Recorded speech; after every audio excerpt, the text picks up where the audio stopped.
You can't talk about entrepreneurialism or Dandenong without mentioning this guy.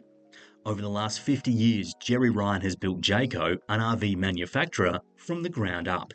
Headquartered in Dandenong South and employing more than 1,000 staff members, Jayco has pumped out more than 275,000 caravans, motorhomes, campervans, and other products since 1975, and has used Jayco as a vehicle to diversify into and succeed in other industries. As is so often the case, Gerry's entrepreneurial journey began out of frustration and a desire to do better. Had the opportunity to work on a factory floor in Oakley, a company called Sunwagon. After 3 months they made me a foreman. I was only 20 at the time.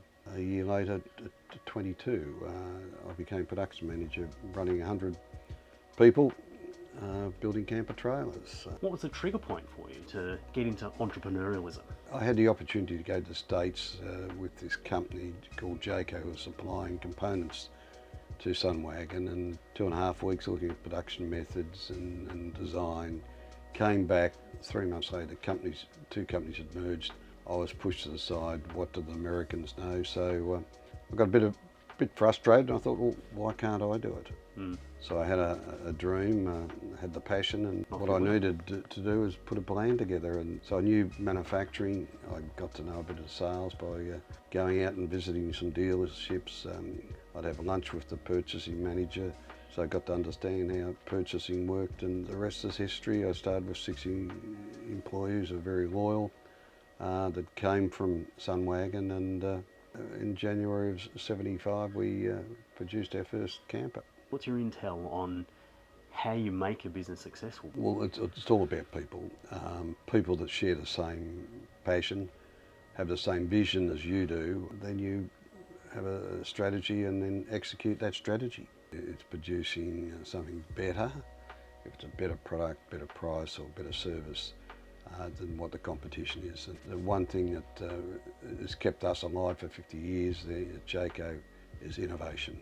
And if you keep doing the same way or building the same product, you get the same result. So you're always looking for something, an improvement in the product or the service. If Jayco had failed, like most businesses do, what do you think you would have gone on to do, and where do you think you'd be now? I would have tried something, another business, would have tried caravans again, or the building industry. So it's as simple as that. You wouldn't have taken failure as the ultimate setback and not try again? I've had lots of failures over the years. It's important to always have a roadmap, always have a parachute, an exit, planning and persistence. We're sitting in the product of your success here in a commercial caravan that's available for sale. When you reflect on that journey of 50 years, how does it make you feel? Well, I feel very proud, not just of the size that Jayco's grown to, and you look at the facilities, but it's the people in the buildings. And people, your greatest asset.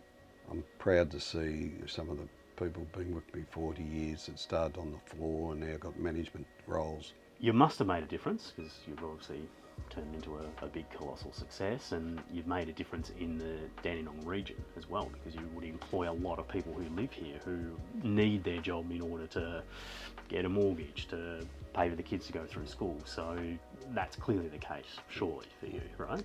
It is, and one of the reasons why we set up here in Dandenong is a lot of our suppliers and the supply chain is here, has been a great asset to us. How have you seen Dandenong change over the years? Growth, you look at the heart of Dandenong in terms of how it's grown, but it's become the industrial manufacturing hub of Australia. We've seen a different Dandenong in terms of the number of nationalities we have here, and we walk around the factory and they're great workers, and we're proud to be able to tap into that labour market.